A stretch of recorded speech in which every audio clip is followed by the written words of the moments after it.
날마다 하나님 말씀 가까이 하는 성도님들에게 하나님의 은혜가 함께하길 원합니다. 오늘 하나님 주신 말씀은 사도행전 13장 1절에서 5절까지 말씀입니다. 안디옥 교회에 선지자들과 교사들이 있으니 곧 바나바와 니게르라는 시므온과 구레네 사람 루기오와 분봉왕 헤롯의 젖동생 마나엔과 및 사울이라. 주를 섬겨 금식할 때에 성령이 이르시되 내가 불러 시키는 일을 위하여 바나바와 사울을 따로 세우라 하시니, 이에 금식하며 기도하고 두 사람에게 안수하여 보내니라.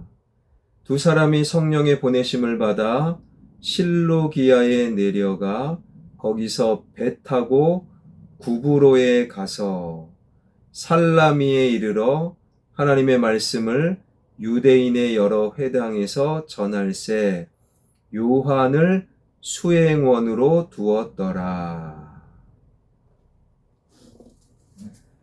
성령의 인도하심을 따라 안디옥 교회의 성도들은 그들의 지도자 바나바와 바울을 그들 마음속에서 풀어 놓아 주므로 바나바와 바울은 1차 세계 선교 여행을 성령님의 보내심을 따라 시작하게 되었지요.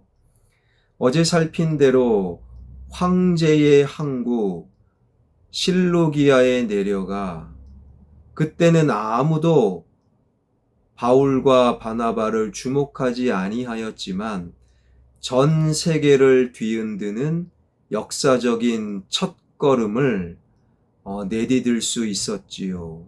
그 첫걸음의 장소가 바로 구브로.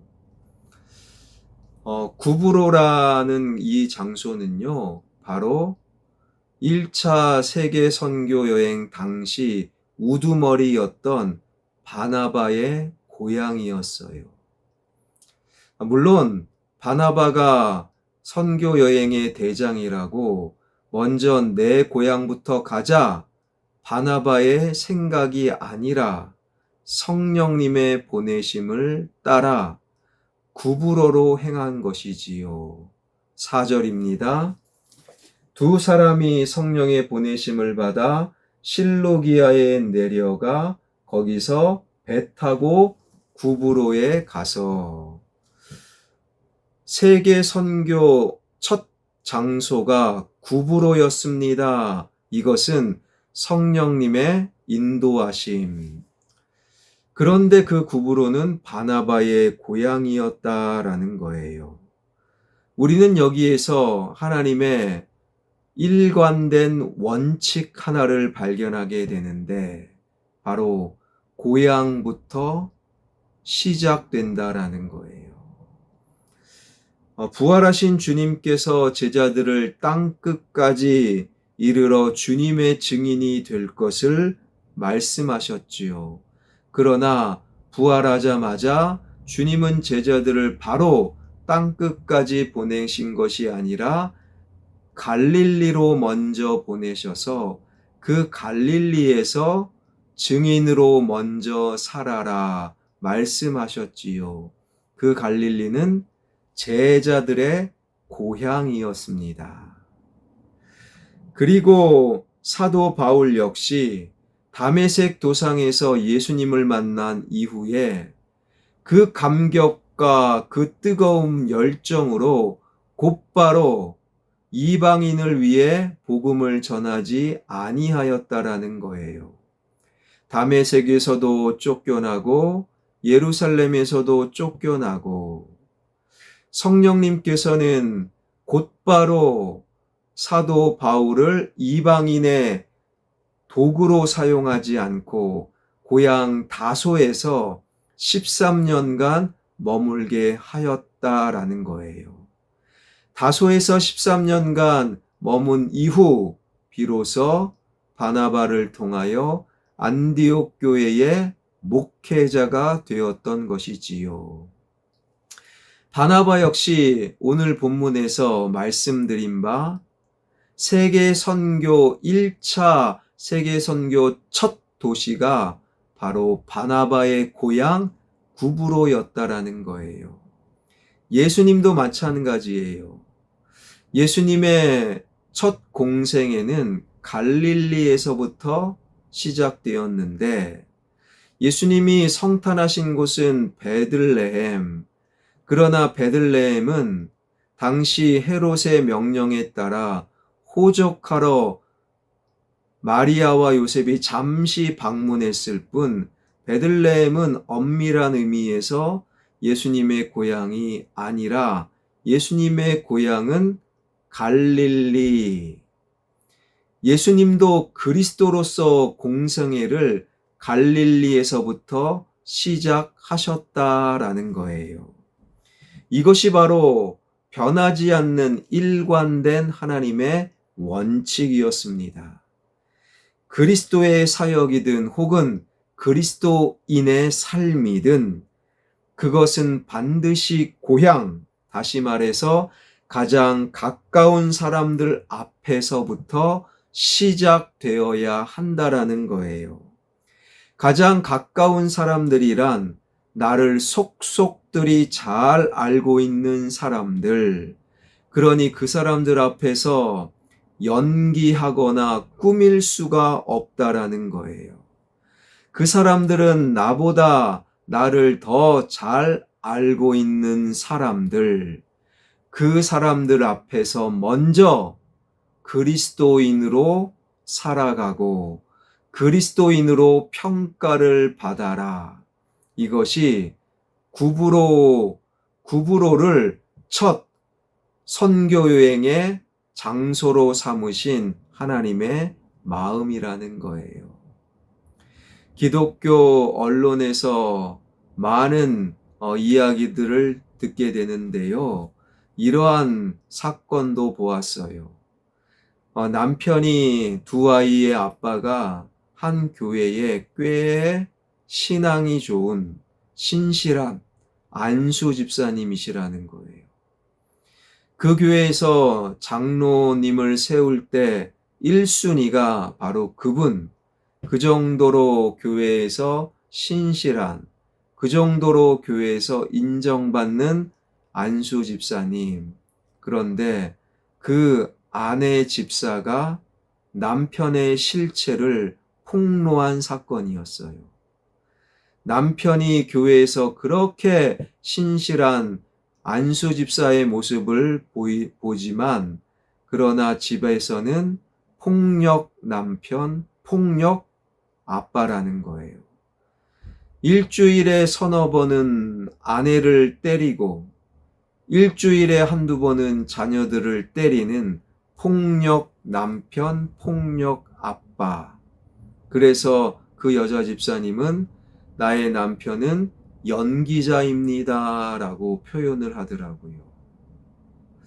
여러분, 이것은 결코 바른 신앙이 아니라 결코 좋은 모습이 아니라는 거예요. 신실한 안수 집사는 가정에서도 좋은 아빠, 좋은 남편이 되어야 한다라는 거예요.